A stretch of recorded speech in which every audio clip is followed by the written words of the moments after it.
He entrado en este gran bosque, atravesando un terreno muy difícil de cruzar. Aquí los mosquitos son la pena, la felicidad, el frío y el calor. La vegetación está envuelta en oscuridad y confusión. La avaricia tiene forma de depredadores y reptiles. Las pertenencias son escollos en el suelo, y el deseo y la rabia son los bandidos que merodean por sus caminos.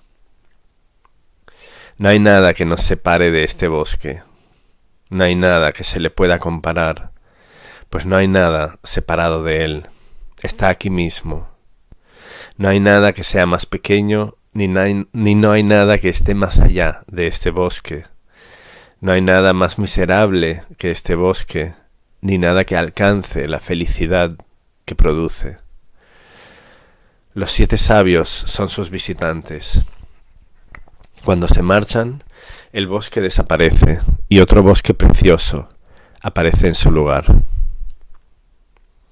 Este es el bosque de Naimisha, el bosque del instante, donde se contaron en el origen de esta era todas las historias que nos recuerdan quiénes somos originalmente.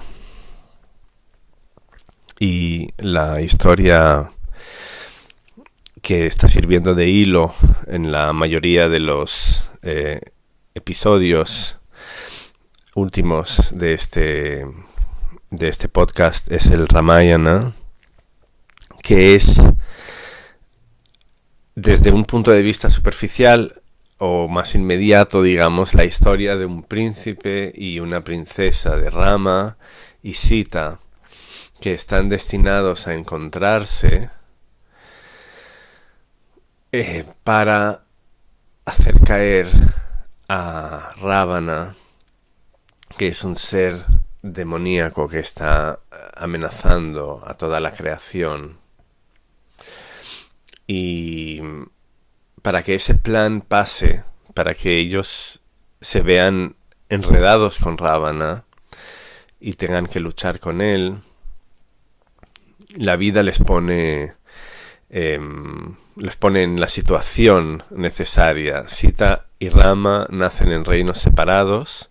El príncipe Rama viaja hacia el reino de Sita, ahí la conoce y se casan, y cuando vuelven juntos al reino de él, al reino de Rama, a Ayodhya, por una cuestión de destino también, Rama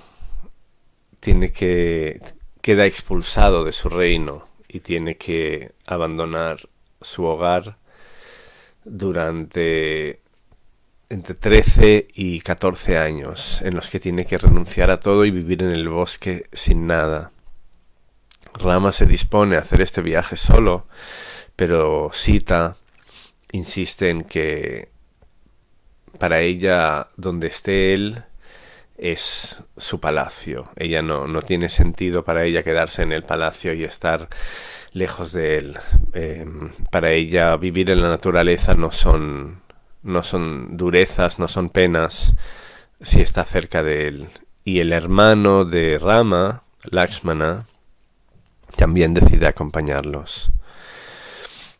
Ahí nos habíamos quedado en cuanto a argumento. Ahora pasarán las cosas más importantes de esta historia pronto. Y en los episodios anteriores habíamos hablado un poco de quién era Lakshmana, porque Rama, Lakshmana y Sita son nacimientos en la tierra de aquello que excede los nombres.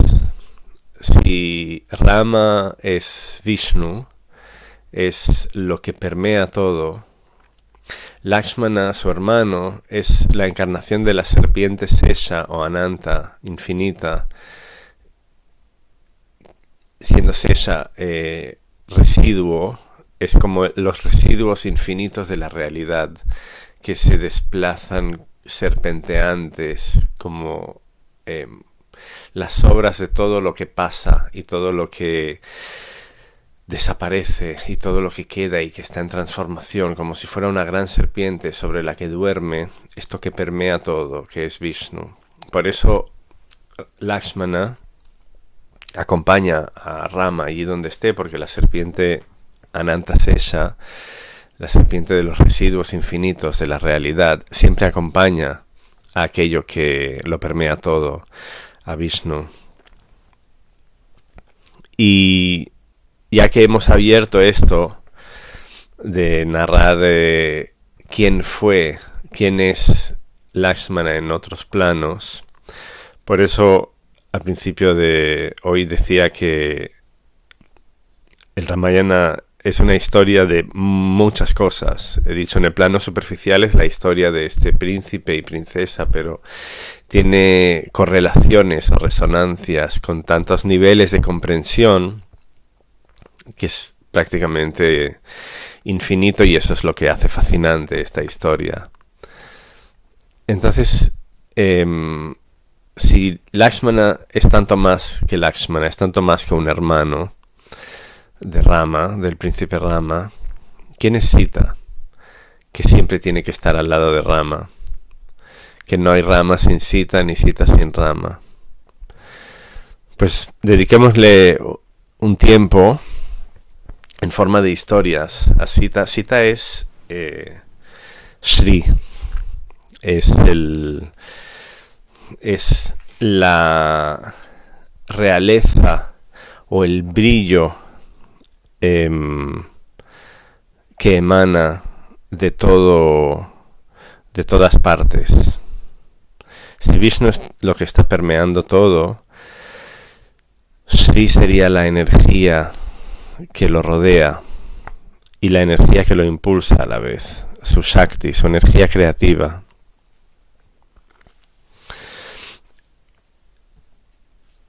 Todas estas cosas las sabemos gracias a estas historias, narraciones que se contaron al inicio de nuestra era.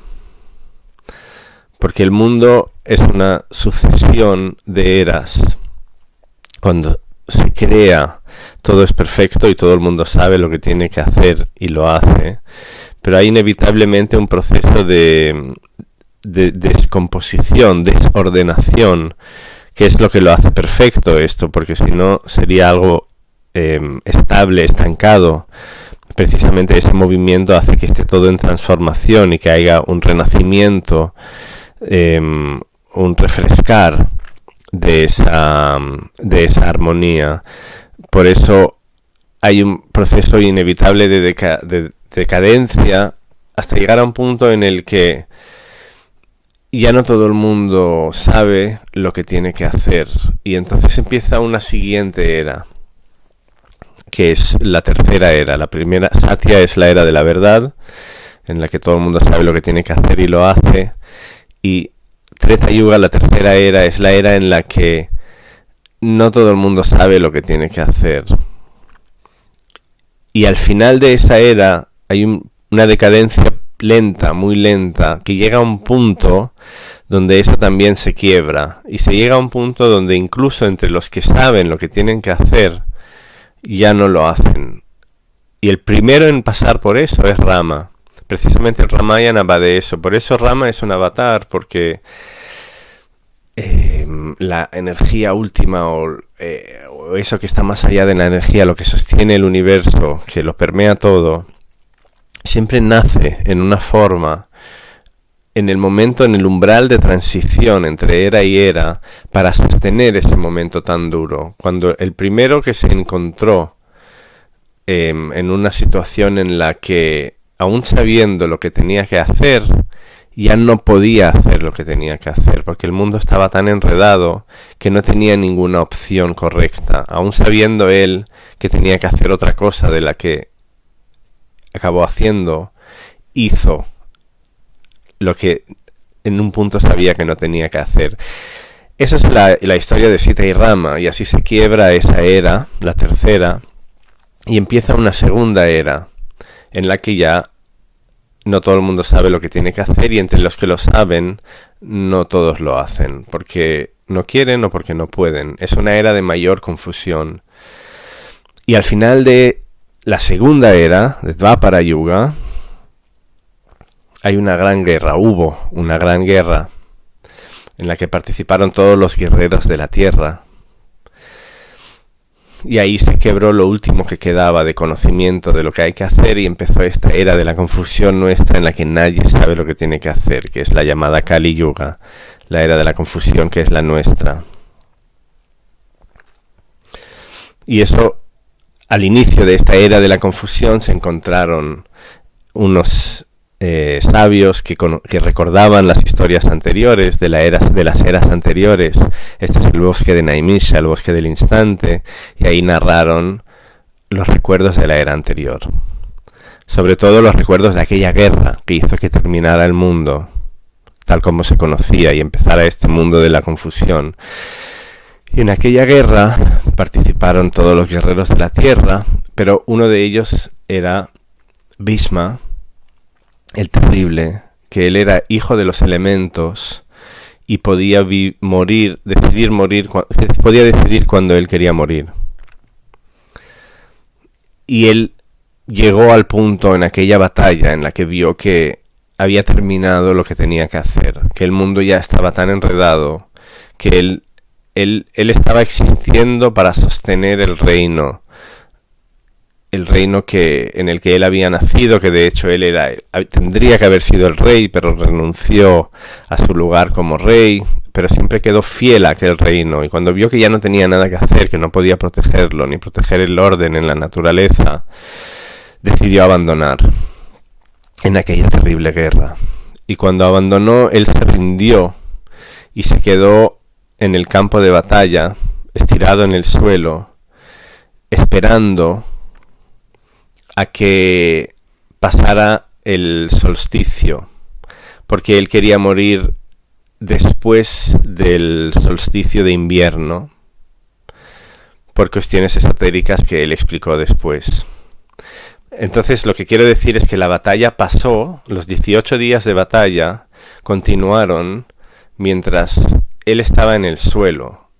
Había declarado que estaba muerto, pero seguía vivo, seguía viéndolo todo, pero ya no se movía porque había renunciado a todo. Y cuando todo terminó, sus discípulos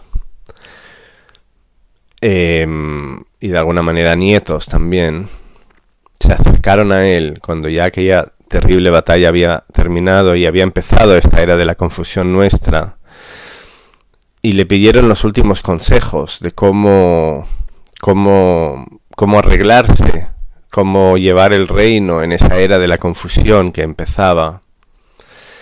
Y entonces él les hace un larguísimo discurso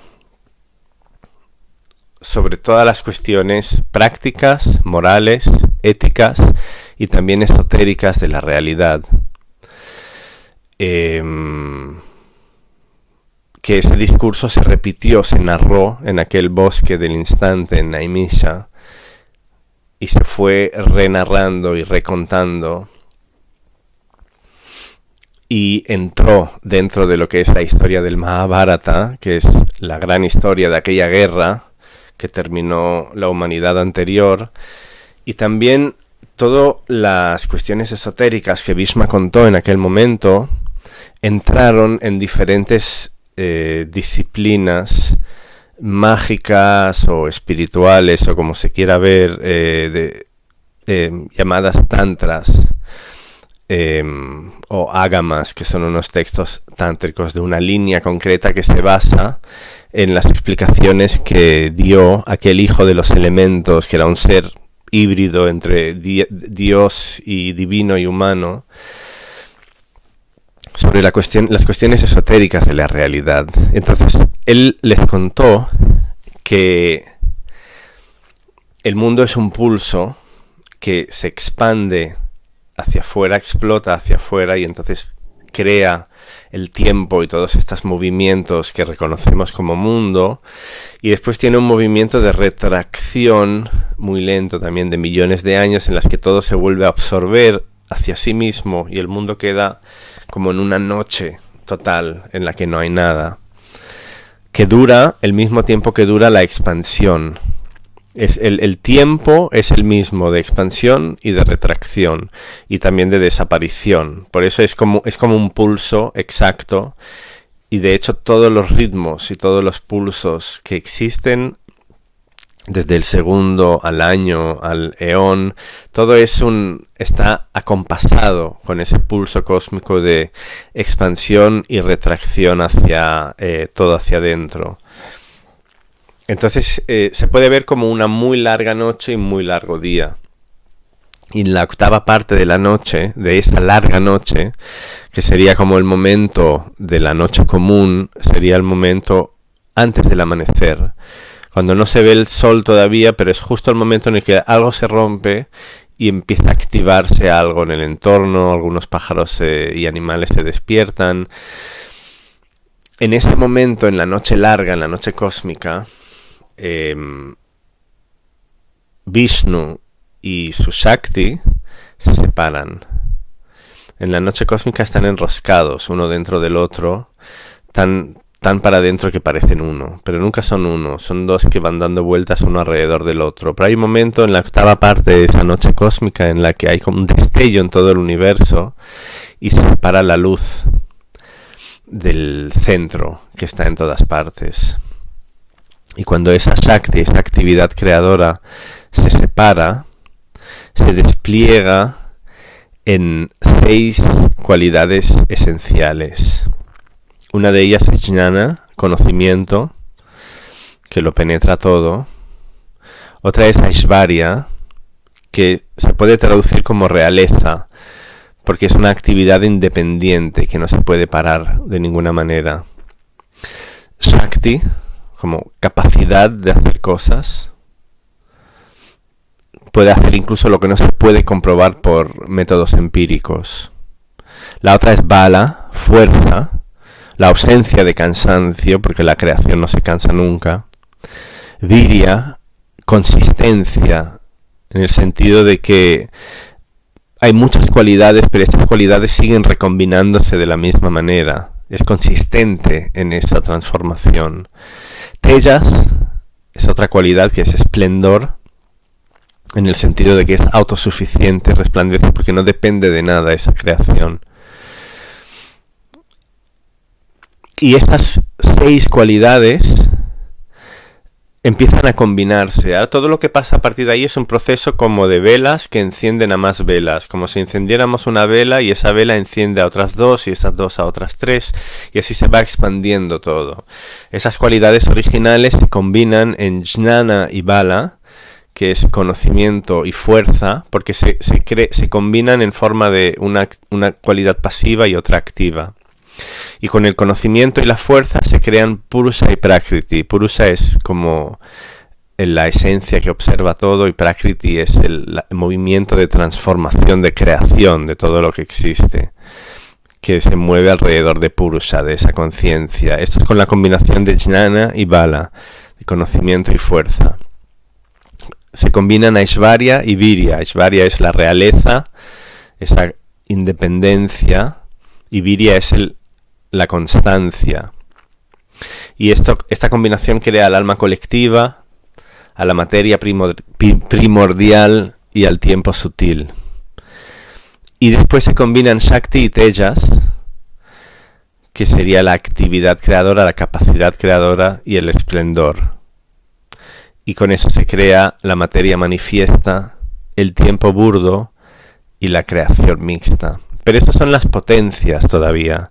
Se llaman vyuhas. Son 3 parejas más Vishnu, esa esencia. Recordamos que todo esto es como la luz que se expande del centro que está en todas partes, que lo permea todo. Todavía está allí. Entonces son 3 parejas más Vishnu. Y estos 4 elementos principales se triplican y crean las 12 meses tutelares de las 12 potencias tutelares, de los meses, las 12 esencias de los 12 meses. Los 12 meses son un eco de esas 12 potencias, que se doblan y crean 24 avatares. Hemos dicho que Rama es un avatar, Rama y Sita. Krishna es un avatar. En los primeros episodios de este podcast hablamos de los avatares. Estos son los 10 avatares físicos, pero hay otros 14 que son avatares sutiles. Por ejemplo, Antarayama es un avatar que está en cada corazón. Todo corazón tiene un avatar, un nacimiento de la divinidad, pero es sutil y es interior.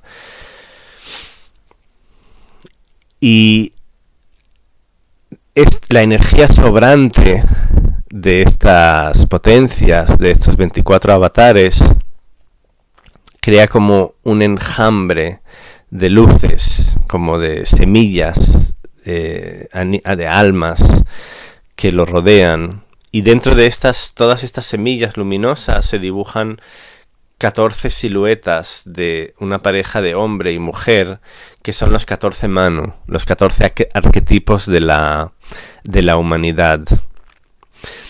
Y lo que sobra de la energía de estas siluetas se condensa en energía, tiempo y limitaciones, lo cual se divide en 3 cualidades: la cualidad de la ligereza, sattva, la cualidad de la acción, rajas, y la cualidad de la pesadez, tamas, que se podrían describir por las cualidades desde sattva hasta tamas, como de ligereza, deslumbre, salud, placer, movimiento, pasión, inquietud o agitación, dolor, pesadez, obstrucción, inercia y estupefacción. Todo este despliegue hasta llegar a estas cualidades que acabamos de nombrar ya son las cualidades que observan los sentidos. Y cuando tenemos 5 sentidos unidos por una conciencia, por un sexto sentido que es la mente, que relaciona las percepciones de estos sentidos, es cuando tenemos el cuerpo humano como lo conocemos. El cuerpo humano está enmarcado, entretejido en todas estas cualidades que son el despliegue de la realidad desde aquel momento en el que se separa la luz de la oscuridad justo antes del amanecer cósmico, hasta llegar a este momento en el que estamos aquí enredados en este cuerpo rodeado de sensaciones. Todo este despliegue es Shri, que es un equivalente a Sita. Sita, la princesa, la pareja de Rama, del príncipe Rama, ella es todo ese despliegue. Y él es lo que permea todo, pero para permear algo tiene que existir esta otra parte que es Shri. Por eso no hay Rama sin Sita, ni Sita sin Rama. Esta es una manera de explicar quién es Sita, pero vamos a ver otras en los próximos episodios.